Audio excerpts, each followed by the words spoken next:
ډېره مننه اعوذ بالله من الشیطان الرجیم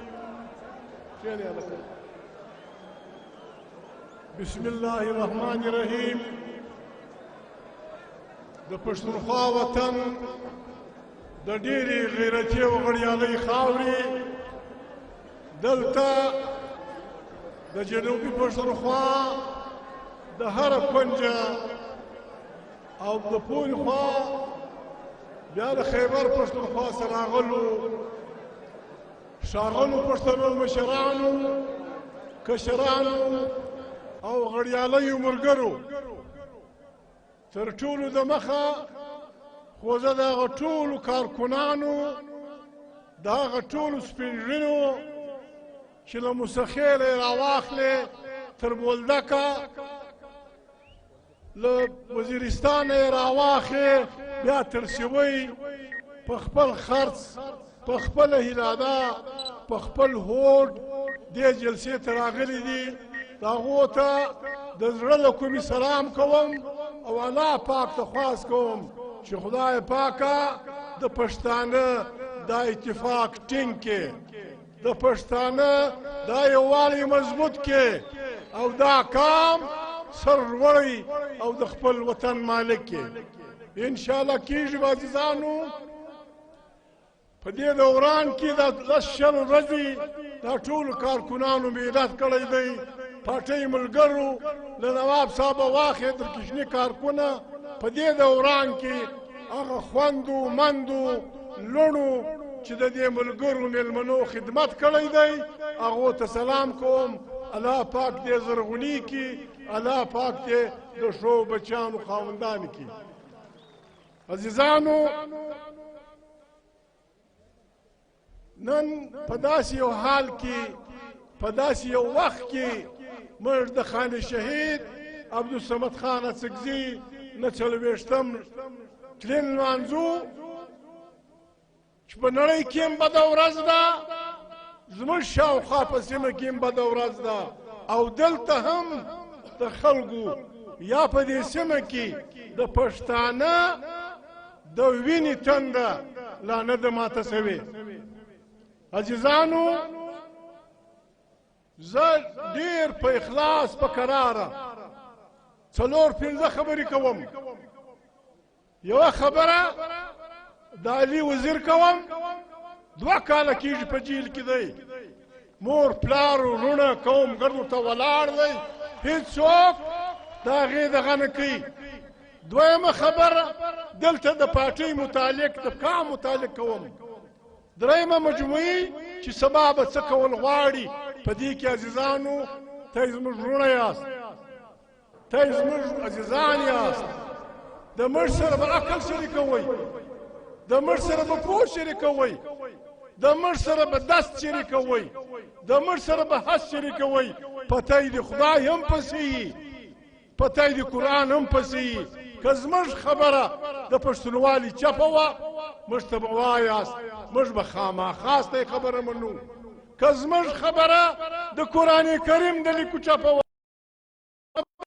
د محمد صلی الله علیه وسلم د رهبرۍ د هغه د سوچه چپه وه پته یې د قرآن پسې یي پته یې د رسول پسې یي موږ ته به وایاست او که خبره هم په قرآن سمه وه هم په پښتو سمه وه عزیزانو د یوه سپاره دوړه نه وځي یوازې نواب احمد ایاز یوازې محمود هیڅ نشي کولی بیا به د موږ سره د خدای په مخ کې هوډ کوئ او موږ به د تاسو سره د خدای په مخ کې هوډ کوو چې موږ پر وطن سودا وکړه خدای دې زموږ اهل و عیال برباد کړي او که تا هم لا ماته کړه ستا د نوبت درس درته ویلی عزیزانو خبره به له علي شروع کړم علي وزیر د وزیرستان اوسېدونکی دی د علي وزیر ورور زموږ د پارټۍ ملګری و د علي وزیر پلار میرزا عالم خان د ځلخیل وزیر د پښې مشر فاروق د ده ورور و فاروق د پښتونخوا ملي پارټۍ و د فاروق ګناه دا وه چې هغه د پښتونخوا بیرغ نیولی و او دا خبره کوله چې د وزیرستان معنی که د وزیرستان خلک بل هیڅ ګناه نه وه. فاروق وزیر زموږ د وزیرستان اول شهید و. ماښام پر اذان یو ناجوړه ښځه ته ډوډۍ ورکوله، موټر ورته ودرېدی، په سینه کې د کلشنکوف 10 ګولۍ ور دغه کېده، یې شهید کړ. بیا د دې خاندان دا سپین ږیری میرزا عالم خان چټک چټک ځکه ګایېږم عزیزانو وخت لږ دی، د مازدیګر لمونځ راپسې دی. بیا د ده خاندان تقریبا 12 14 15 کسه ناکه پر دې شهید کړل شول چې دوی د کام خبره کوي. 2 کاله مخکې پر 14 دسمبر علي وزیر نیول شوی دی. بیا که ستاسو یاد وي په کراچي کې یو مسعود هلک مړ سو، شهید کړل سو، عبدالله مسعود و. بیا مسعود خلکو سریاب سوراب ګوټ باندې جرګه جوړه کړله، د هغې څخه یو تحریک شروع شو. د سیند حکومت قول وکړي چې موږ به دغه مسعود بچي نقیب الله د قتل ذمهوار پلانی پولیس افسر راو انور د دې باندې به کیس چلو. راو انور په 200 غلطو مقابلو کې 440 انسانان وژلي وو، په هغه کې لویه برخه پښتانه وو. هیڅ وجې نه و کړې، د دهشتګردۍ دغه یې پر لګولې وه، تاوان یې پر لګولی و. بیا پی ټي ایم سو، بیا جلسې سوې، بیا تاریکونه سو، بیا سلسله سوه. دا راو انور پټ سو، د ملکه غورځېدی، نه و غورځېدی، بیا پټ سو. بیا سرکار راوستی د باچهانو غوندې، نه په لاس کې اتکړۍ وې، 25 د ده سره نور سپایان یا افسران په دې جرمونو کې شامل وو. 440 انسانان یې وژلي وو. پر ده باندې د دهشتګردۍ دعوه وه. د پی ټي ایم سره یا د موږ سره یا د مسعودو سره دا وعده وه چې د نقیب الله د قاتلانو به علاج کېږي. عزیزانو 15 کسه سپیان ګواهان وو د پولیس پر دې کار باندې. دا کار په کراچي کې وسو. کراچي کې د پیپل پارټي حکومت دی، په کراچي کې دهشتګردۍ عدالت وو، دلته وکیلان ناست دي. راو انور د باچهانو غوندې نه کړۍ په لاس کې وې، نه بندي کړ، عدالت کې پیش کړ. بیا یې د خپل کور جیل اعلان کړ، او په هغه جیل کې د باچهانو غوندې ناست وو. بیا یې پرېښو، اوس یې ټایر شوی دی. هغه 15 ګواهان چې پر ده وو هغه انکاري سو. په کار ده چې سزا ورکول شوې وای، هغو ته نورې نوکرۍ ورکول شوې. د کراچي د دهشتګردۍ عدالت د راو انور ضمانت وکړي، د پیپل پارټي حکومت راو انور ضمانت وکړي، د کراچي حکومت هغه 25 کاله دغه که. نن هم علي وزیر نن هم په کراچي کې بندي دی. زه وکیل نه یم، لیکن دومره په پوهېږم، زه وایم چې کم دهشتګردي عدالت چې د کراچۍ په 440 قتلونو کې ملوث راو انور آزاد کړ، 25 نور ایله کړل. کراچي حکومت ته موږ دا وایو، ول ټیټ مې مه ګڼه، غورځنګ راباندې مه کړه. زه په دې افتادګۍ کې لوی ګړنګ یم. که د 14 تاریخه پورې 14 دسمبر که د 14 تاریخه پورې علي وزیر دغسې نسو ویله لکه دا راو انور پر 14 تاریخه به پښتونخوا ملیان پارټۍ په ټوله پښتونخوا کې په ټول جهان کې هر چیرې مظاهرې کوي، د علي دپاره به راوځي. 14 دسمبر د علي د نیولو ورځ ده، نن 2 دسمبر دی. 14 ورځې موږ انتظار کوو. عزیزانو ځوانانو لکه څنګه چې مې د 2 دسمبر تیاری کوله دغسې به کوڅه په کوڅه نارې وهئ د 16 تاریخو د مظاهرې تیاری به کوئ که د 16 تاریخه پورې علي نسویله په ټوله صوبه کې په ټوله پښتونخوا کې زموږ ملګري که په جهان کې هر چیرې دي پر 16 دسمبر به په ټول جهان کې د علي د رهایي دپاره موږ جلسې کوو جلسونه به کوو ته مه خلاصوه ستا پلار به یې نه خلاصوي څنګه نه خلاصوي اسانه خبره دی بللې ده د علي ورور زموږ ملګری چې شهید سو فاروق خان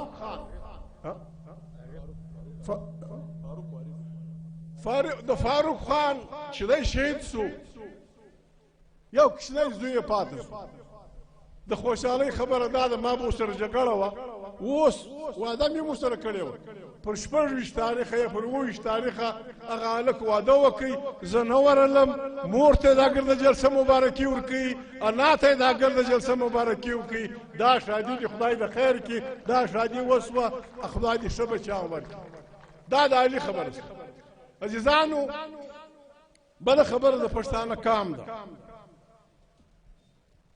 موږ بار بار دا خبره کړې ده موږ په وارو وارو دا خبره کړې ده چې د امونې ولې تر اباسینه دا وطن دې کام ته چا په خیرات کې نه دی ورکړی دا وطن دې کام ته چا په زکات کې نه دی ورکړی دا د عیسی علیه السلام د زیږېدنې د مخه چې عیسی علیه السلام او د مور بیبي مریمه لا نه و پیدا سوې د تاریخ پوهان وایي چې پر دې سیمه پښتون په یو رنګ کې پروت موږ د چا سره بد نه کوو موږ انسانان یو موږ د انسانانو سره وروري غواړو موږ د هر چا د ژبې عزت کوو موږ د هر چا د دین عزت کوو موږ د هر چا د رنګ عزت کوو موږ د هر چا د ملک عزت کوو موږ د هر چا د ازادۍ عزت کوو خلک به زموږ د ازادۍ عزت کوي خلک به زموږ د پټکي عزت کوي خلک به زموږ د پښتو عزت کوي خلک به موږ ته خپل ځای راکوي موږ پښتونخوا ملي پارټۍ موږ د دنیا په قومونو کې د پښتانه ځای غواړو هغه ځای غواړو چې تاریخ موږ ته راکړی دی هغه ځای غواړو چې په تاریخ کې موږ جوړ کړی دی ورونو یوه خبره باندې ځان پوه کوئ زه دی نه یم ته یې پوه کوم ته زما استادان یاست ما مشران یاست پښتانه دوی چې هر څه وایي پښتانه په دغه حال کې څوک په باچهۍ نه پوهېدل پښتانه په دغه حال کې کندهار کې د میرویس نیکه په مشري کې باچهۍ جوړه کړله دا بادشاهي دا به خاص په غوږ اورئ دا بادشاهي د خارجه نه ده ماته سوې دا بادشاهي د دنیا جهان پر ستړی سو د میرویس نیکه ښاغلي بچیان شاه محمود د اصفهان مشران شاه حسین دا چا نه کړه مات خو له بده مرغه چې په دوی کې جنګ شروع سو زموږ د میرویس نیکه بادشاهي واوښته بیا احمدشاه بابا په ډېر محنت افغانستان جوړ کړ نن افغانستان دا افغانستان احمدشاه بابا جوړ کړ دا بادشاهي بیا د دښمن د لاسه نه ده ماته سوې دا بادشاهي هغه وخت خرابه شوه چې بارک و پوپل د رژیرو سره ونیول بارکزیو پوپلزیو د رژیرو سره ونیوله زموږ بادشاهي بیا ولاړه نو عزیزانو په دې به سر خلاصوو موږ کورنی جنگ برباد کړي بهرنی جنگ بهرنی زورور خدای زورور دی د خدای باد که څوک زورور دی افغان زورور دی بل زور موږ نه منو افغان زنده باد موږ دغه نه کوو پارټۍ جوړوو برابر لکه نواب صاحب چې وویل زموږ یونټان زه شاعر نه یم تلوارو مې وه او کاغذونه مې هیر سو موږ به دغه خبرې کوو د مخ سړی به وایي څه غواړو موږ څه غواړو موږ به ټول وایو کور د پښتانه غواړو کور غواړو کالي غواړو کام لره سیالي غواړو موږ د ټول انسان سره جهان کې سم وروري غواړو کور غواړو کالي غواړو عزیزانو موږ خپل کام له سیالي غواړو موږ خپل کام سره راټولوو د کام زور د خدای زور دی د ولس زور د خدای زور دی موږ عزیزانو خلک خبرې کوي دلته چا خبرې وکړي شاوخوا د اسلام د مسلمانۍ خبرې دي دلته هم د اسلام نارې دي په ایران کې هم د اسلام غږ دی، په افغانستان کې هم د اسلام. موږ مسلمانان یو، دا زما رایه ده. عزیزانو، زه په انسانانو کې تر ټولو لوی انسان محمد عربي بولم.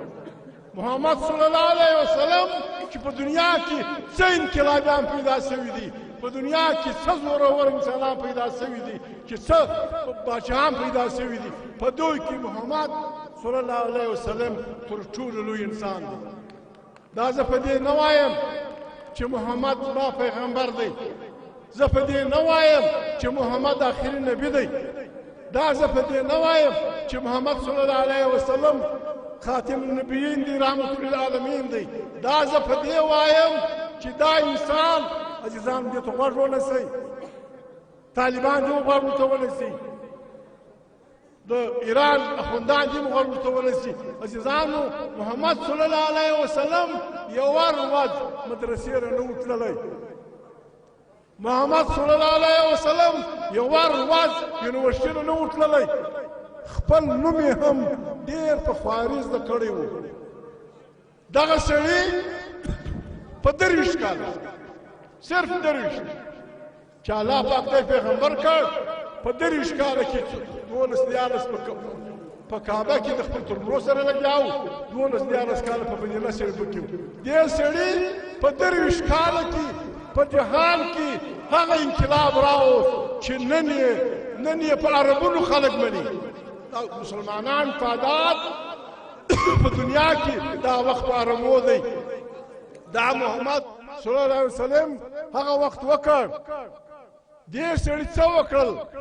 دې سړي هغه وخت واش به راته نه سي، ښه په تسلي که غلط وم صحیح خبره به ومنم، او که سم وم تی به م ډېره خوا نه بدوئ. عزیزانو، محمد پیغمبر هغه وخت چې 2 کیلو شیدې کوونکې بزه پر ښځه قدرمنه وه. د هر خان په کور کې به یوه رمه ښځې ګرځېدې، د هر ملک په کور کې به یوه رمه ښځې ګرځېدې. محمد پیغمبر د خدای په ښوونه غږ وکړي چې مور عزتمنده ده، خور عزتمنده ده، لور عزتمنده ده، کورودانه عزتمنده ده. هغه وخت یې حکم وکړ چې قرآن کریم وکړ د ده په خوله چې ښځه په جایداد کې نیمایي ده. موږ ښځې پسې ډبرې راخیستې دي، ښځه زیروو. وروره ښځه قدرمنه ده. الله پاک که ښځه قدرمنه نه وای عزیزانو، خوا مه بدوئ. پرون زما یو اشنای ملک باران یې سوټ راغلی و، یو بل ملګری ورسره و، ورور یې ورسره و. ما ورته ویل عزیزه، که ښځه قدرمنه نه وای، الله پاک به ویلي وای چې جنت د بابا تر بریتو لاندې دی، یا به ویلي وای چې د بابا تر چاړه لاندې دی. داسې نه دی ویلي. الله پاک ویل چې جنت د ادې تر پښو لاندې دی. هر نجلۍ مور کېږي، جنت د ادې تر پښو لاندې دی. دا د ښځې قدر دی. موږ پښتانه چالاکي کوو، نواب صاحب بخښنه غواړم، موږ پښتانه چالاکي کوو، وایي 4 ودونه سنت دي، هذا مبارک زه پهلوان. لیکن قرآن شریف وایي ښځه حق لري. د قرآن خبره نعوذ بالله نه مني، او سنت ته دې ملا تړلې ده، چونکې ستا میله پکې جوړه ده. داسې نه ده عزیزانو.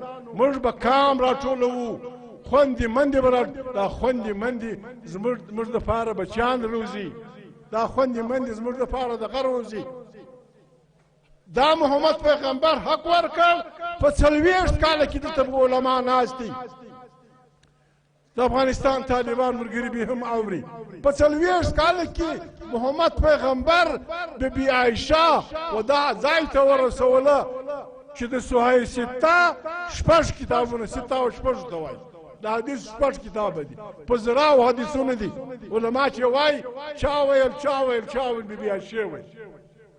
محمد پیغمبر ښځه په 40 کاله کې دې ته ورسوله چې بیبي عایشه د عالمانو عالمه سوه.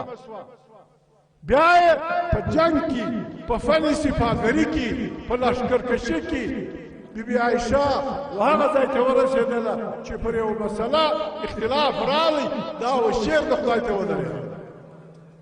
یو طرف ته د شعر د خدای لښکرې وې، یو طرف ته د دې لښکرې وې، دا یې میره وه. سپایان یې صحابه وو.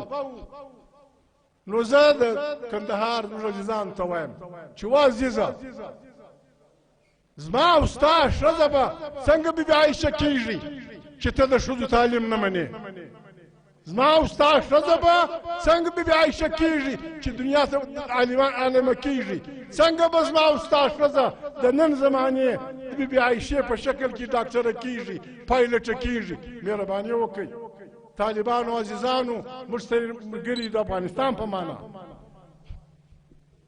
یونیورسټي ور جوړه کړئ، لوی لوی پټوګان په واغوندئ، دننه دوی پوسه کار یې پوسه.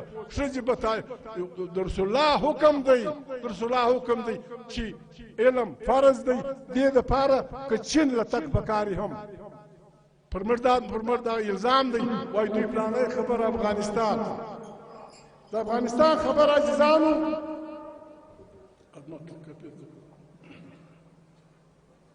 افغانستان عزیزانو 50 کاله کېږي، 50 کاله کېږي، 50 کاله په خوله یادېږي پر افغانستان سرې لمبې بلې دي. هېڅوک نه سو پاته په دنیا کې، هېڅ د کام نه سو پاته چې د هغه جوړه سوی کارتوس، د هغه جوړه سوی چاړه، د هغه جوړه سوی توره، د هغه جوړه سوی بم افغانستان نه راغی او زما د وطن د بچیانو یې کور نه کوي خراب. 50 کاله کېږي. یو په جنوبي افغان کې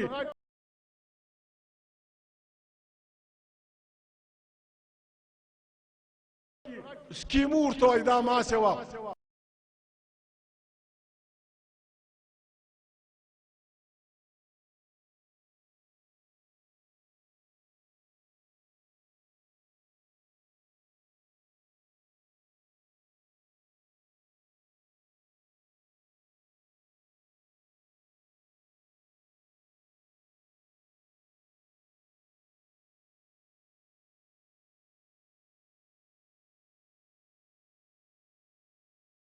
جنګونه پر جوړ کړي دي، دا ګرد پاکستان پکښې، دا د افغانستان د کونډو رنډو یتیمانو پوره وړي دي.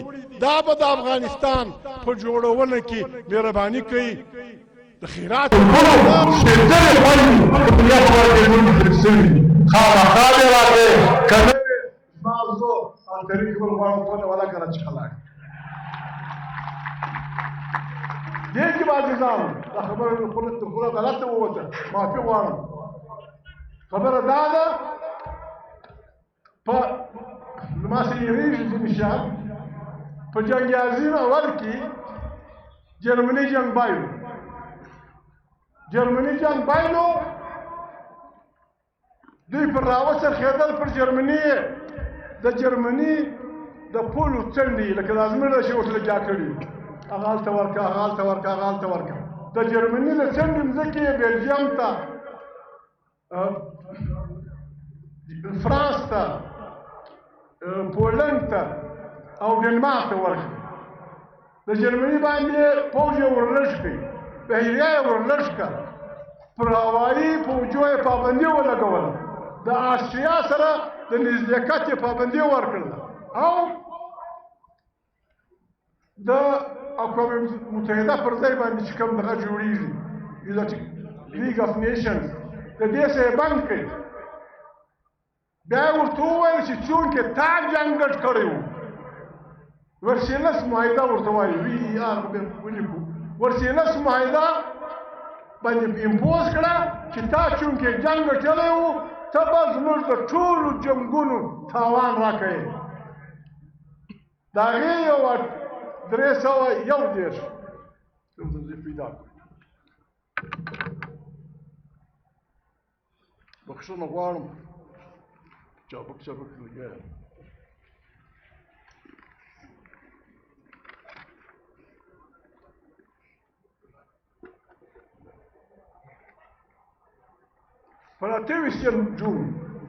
پر 28 جون 1919 د وسیلس معاهده پر طب امپوز کړه پر وې تړله دا ما چې درته وویل دا پکښې شو بیا د ټول جهان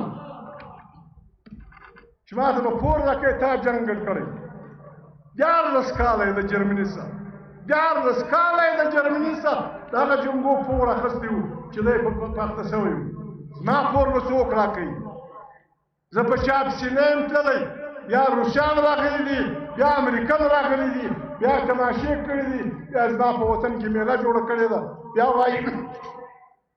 وایي محمود وایي زه د طالبانو وزیر خارجه یم زه د افغانستان پلار هم یم وزیر خارجه یې هم یم زما یې هم یې مات کړی یم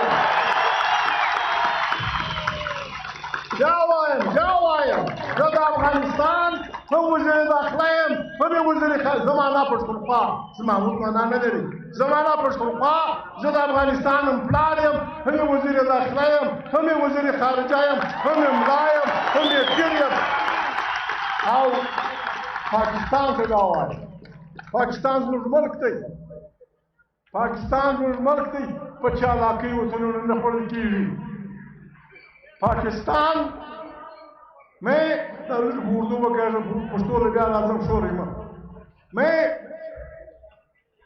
بڑی ایمانداری سے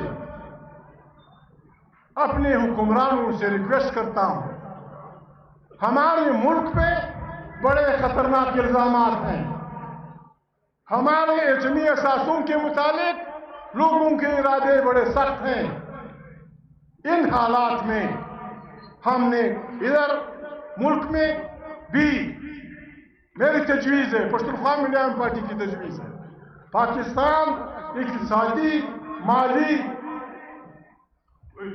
دنیا جہاں کے بحرانوں میں پاکستان پھنسا ہوا ہے اس کا واحد علاج یہ ہے اندرون ملک اس کا واحد علاج یہ ہے کہ پاکستان میں تمام سٹیک ہولڈرز جوڈیشری فوج مقننہ سب پریس دانشور انٹیلیجنسیا سیاسی پارٹیاں سب کی گول میز کانفرنس بلائی جائے اس میں ہم سب توبہ استغفار کریں توبہ نصوح کریں جو کچھ ہو چکا اس کو ہم بھول جائیں اور ایک نئے جمہوری پاکستان کی تشکیل نو کریں جس میں عوام کی منتخب پارلیمنٹ طاقت کا سرچشمہ ہو جس میں قوموں کی برابری کی بنیاد پہ منتخب سینیٹ وہی اختیارات رکھتا ہو جو قومی اسمبلی کی ہے یہاں بسنے والے قومیتوں کی زبانیں ان کی تعلیم ان کی دفتری زبانیں ہوں کم سے کم بنیادی تعلیم مادری زبان میں لازمی ہو یہ قرآن کریم کا راستہ ہے قرآن کریم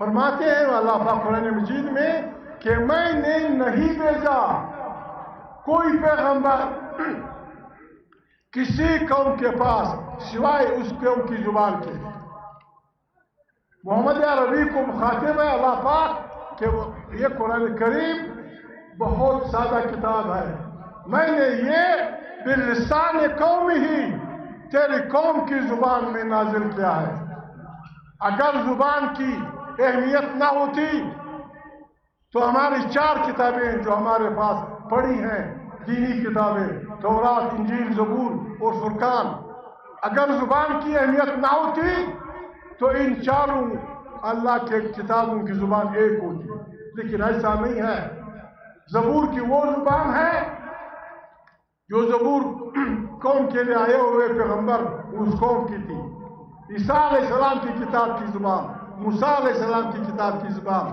داؤد علیہ السلام کی کتاب کی زبان اور محمد عربی کی کتاب کی زبان عربی اس لیے ہے کہ محمد پیغمبر کے سامنے عرب بیٹھے ہوئے تو ایک نئے پاکستان کی تشکیل جس میں آئین کی قدر ہو آئین مقدم ہو اور آئین میں ہر ادارے کے لیے जुडिशरी के लिए, फौज के लिए, इंतजामिया के लिए, पुलिस के लिए आइन ने जो फ्रेम रखा है उसके अंदर रहते हुए अफवाज अपना काम करें, जज अपना काम करें, फलाना अपना काम करें। एक बहुत बेहतरीन पाकिस्तान, हर वो आदमी, हर वो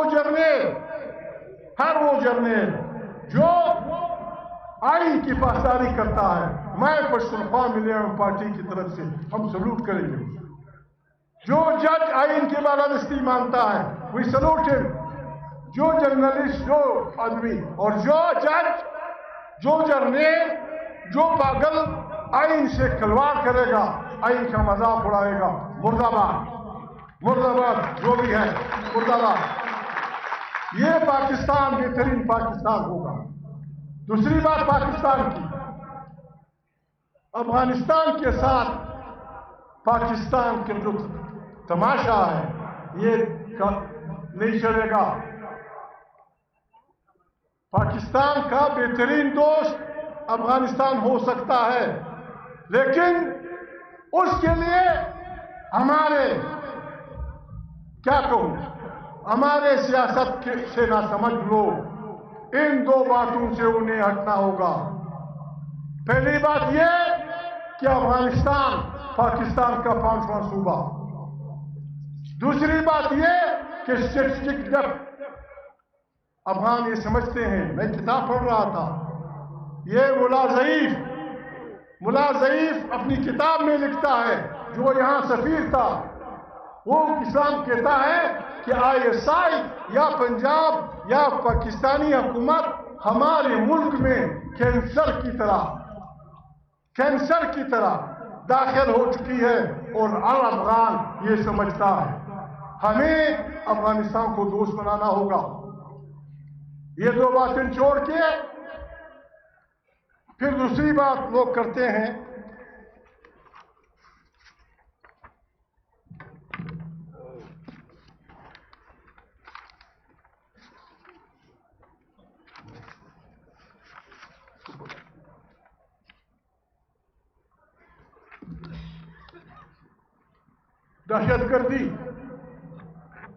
दहशतगर्दी पश्तूनख्वा मिलियम पार्टी का स्टैंड ये है। दहशतगर्दी अगर फर्द की तरफ से है, एक ग्रुप की तरफ से है, एक मजहबी फिरके की तरफ से है, एक सियासी पार्टी की तरफ से है, एक मुल्क की तरफ से है, काबिल मुज़म्मत है। पाकिस्तान को, पाकिस्तान के अवाम को, हम सबको इसकी मुज़म्मत करनी चाहिए।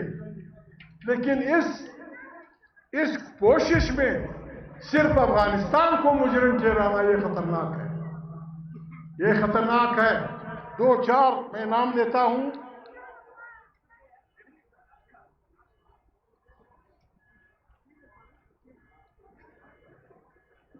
Al Qaeda, Islamic Khorasan, Eastern Turkistan movement, Islamic movement Uzbekistan, TTP और तालिबान अफगानिस्तान, ये चंद नाम है। ये सारे जिन लोगों के भी हैं, लश्कर तैयबा और हमारे यहाँ जो तमाशे हैं, ये भी मिला के ये तकरीबन 20,000 के लोग इनके कारकुन हैं। इसका इलाज ये नहीं है कि हम एक दूसरे को गालियां दें। इसका इलाज ये है, अफगानिस्तान में एक हुकूमत है, पाकिस्तान को अफगानिस्तान की आज़ादी, उसका इस्तिक़लाल, उसका झंडा और वहाँ पे अफगानों की अपनी हुकूमत, ये बड़ी ईमानदारी और दिल की गहराइयों से मानना होगा। तालिबान हुकूमत को पाकिस्तान की अर्ज़ी तमामियत, पाकिस्तान का झंडा, पाकिस्तान की आज़ादी, पाकिस्तान की जो भी है उसकी ज़मानत तालिबान ने देनी होगी। दोनों ने वायदा करना होगा, तालिबान या अफगान हुकूमत पाकिस्तान में मुदाखलत नहीं करेगी, पाकिस्तान की हुकूमत, उसके जासूसी इदारे अफगानिस्तान में मुदाखलत नहीं करेंगे। यही मायदे उज़्बेकिस्तान, ताजिकिस्तान, तुर्कमेनिस्तान, किर्गिज़स्तान और तालिबान के दरमियान होने चाहिए। نیشنل سیکیورٹی کونسل امریکہ، روس، چین، جاپان، چین، فرانس اور انگریز یہ ان سب پہ نظر رکھے اور خود بھی دہشت گردی نہ کریں، خود بھی نہ کریں، دوسروں پہ بھی نظر دیں. یہ خطہ بہترین خطہ بن جائے گا. ہم دیکھ رہے ہیں. میں پاکستان کے ارباب اقتدار سے ریکویسٹ کرتا ہوں کہ معمولی گڑبڑ اس خطے میں خدا نخواستہ اگر افغانستان ٹوٹا یا اس کو توڑنے کی کوشش کی گئی، پاکستان بھی ٹوٹے گا، ایران بھی ٹوٹے گا، سارے خطے میں زلزلہ آ جائے گا. بہترین طریقہ یہ ہے کہ موجودہ جو حالت ہے اس میں آزاد مقتدر جو ہمارے ممالک ہیں سب کی آزادی کی ضمانت ہو. ہماری اور طالبان حکومت افغانستان کی اقتصادی بربادی کے بہترین چانسز ہیں. ہم بھوک، افلاس اور ان بلاؤں سے نجات پا سکتے ہیں. ازبکستان میں، ترکمنستان میں، کرغزستان میں، روس میں 3 چیزیں بہت مفت مل رہی ہیں: بجلی، گیس اور پیٹرول. اس کا راستہ افغانستان کے راستے، پھر بولدک کے راستے، پھر ملتان. یہ ہمارے لیے دا خبر ہوا ازمر ورزش پڑی دا پاکستان او افغانستان دا په دې خلاصېدلی سي چې دا 2 ملکونو سره دوستان سي.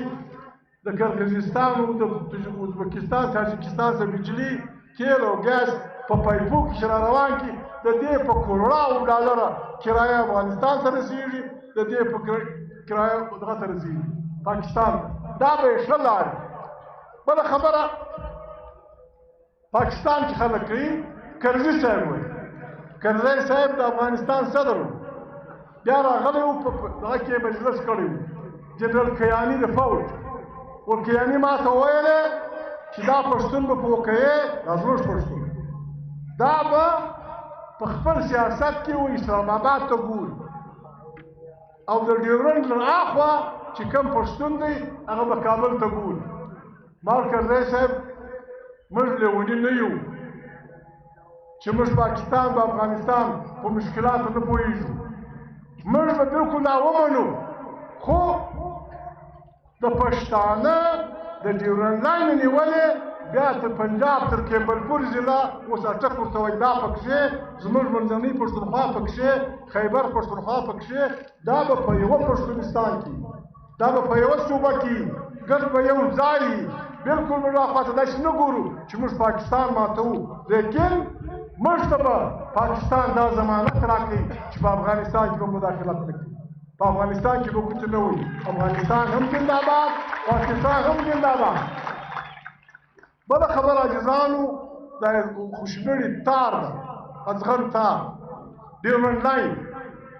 عزیزانو په پښتو یې کوم که غلط او تیراتو پر ازغن تار باندې ډیورنډ لاین یو لیکه ده. انګریزانو کښلې ده، ګر جهان په خبر دی.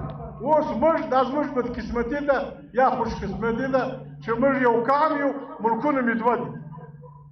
یوه لار یې دا ده، یوه لار یې دا زما ځاني تجویز دی، یوه لار یې دا ده دا وقت اس وقت تقریباً 13 لاکھ پاکستانی انگریزوں کی شہریت رکھتے ہیں، تقریباً 6 لاکھ پاکستانی جرمنی کی شہریت رکھتے ہیں، تقریباً اتنے ہی ترکی کی شہریت رکھتے ہیں، اور تقریباً 10 لاکھ پاکستانی کینیڈا کی شہریت رکھتے ہیں. اور پاکستانی شہریت بھی ہے. ان پہ صرف ایک پابندی ہے کہ وہ الیکشن میں حصہ نہیں لے سکتے. پھر میری تجویز یہ ہوگی کہ ڈیورنڈ لائن کے آر پار رہنے والے پشتون، بلوچ، ان کو بھی افغانستان اور پاکستان دونوں کو شہری اعلان کیا جائے، دونوں کو ڈول نیشنلٹی. جمہور سرائی تذکرہ جمہور سرائی نے پاکستان شناختی کارڈ نیمی ضلع زبا. دوسری بات، ہم ڈیورنڈ لائن کو نہ چھیڑتے ہیں نہ چھیڑنا چاہتے ہیں. لیکن ڈیورنڈ لائن پہ تار باڑ لگانا ہمارے یعنی 1893 میں انگریزوں نے اعلان کی تھی. 1893 سے لے کر 1970 تک 77 سال ڈیورنڈ لائن پہ ہمارے قبائل، ہمارے پابندہ، ہمارے پشتون، پختہ، پکتیکا، بیرمل، وزیر، مسعود، ہم ہزاروں مویشیوں سمیت ہندوستان آتے تھے اور پھر جاتے تھے. 21ویں صدی میں حیوانوں کا بھی راستہ نہیں روکا جاتا. آپ ہمارا راستہ روک رہے ہیں. ہم تجویز دے رہے ہیں کہ کم سے کم افغانستان کی طرف پشتونخوا وطن سے تقریباً 7 انلیٹ ہیں. خیبر پشتونخوا، خوست بنو، بیرمل واڑہ، غلام خان،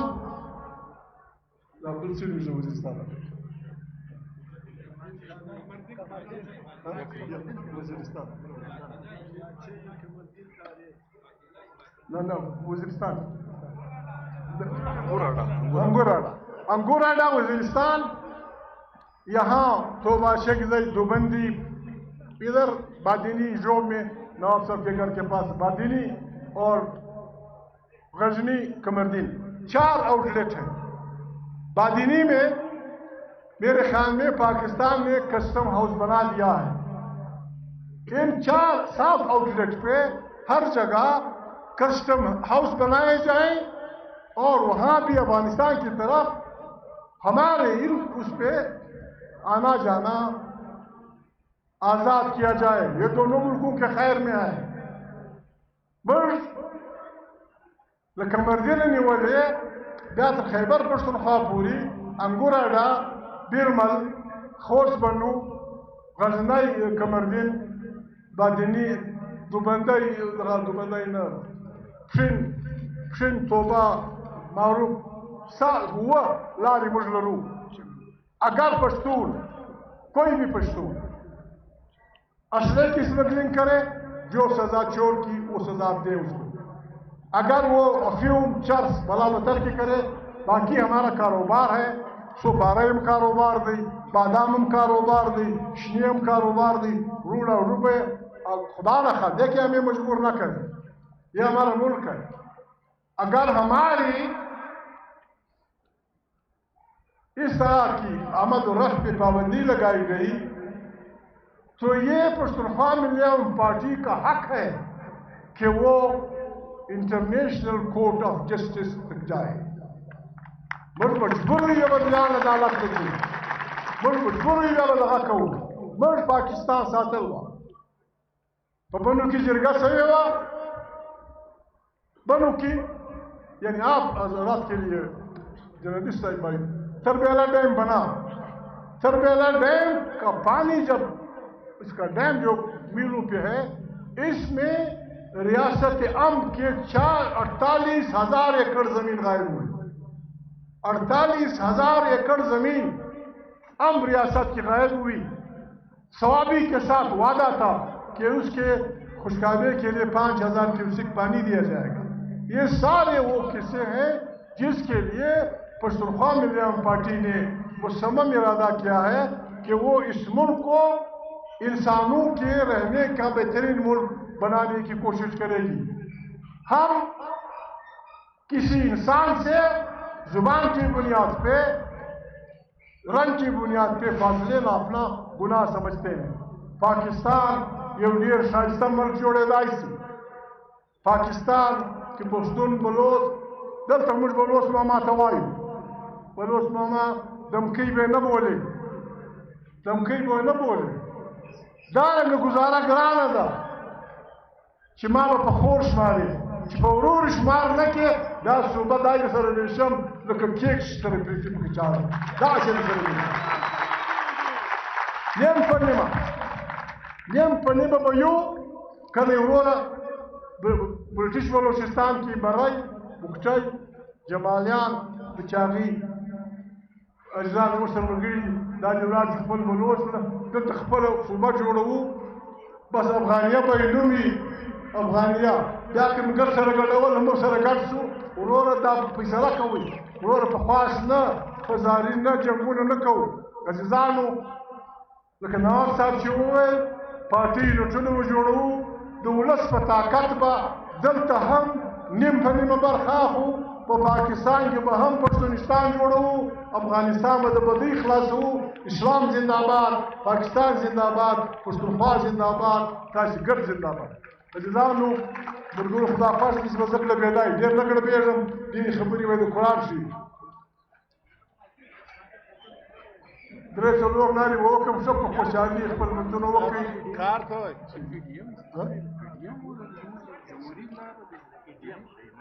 وای په ریفیډیم ورغل اوس ریفیډیم شته وایي موږ ورسره یو نو یاران دې پروا نه ده بسم الله الرحمن الرحیم نعره تکبیر نعره تکبیر پښتونستان پښتونخوا ملي عوامي پارټي یوه خبره مې که صحیح رسواله کوو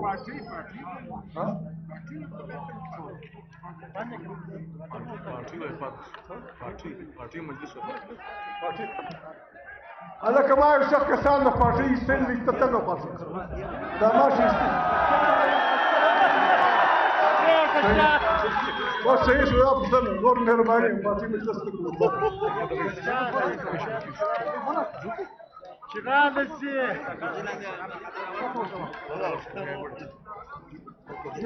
چې راغلی سي د دوز لاره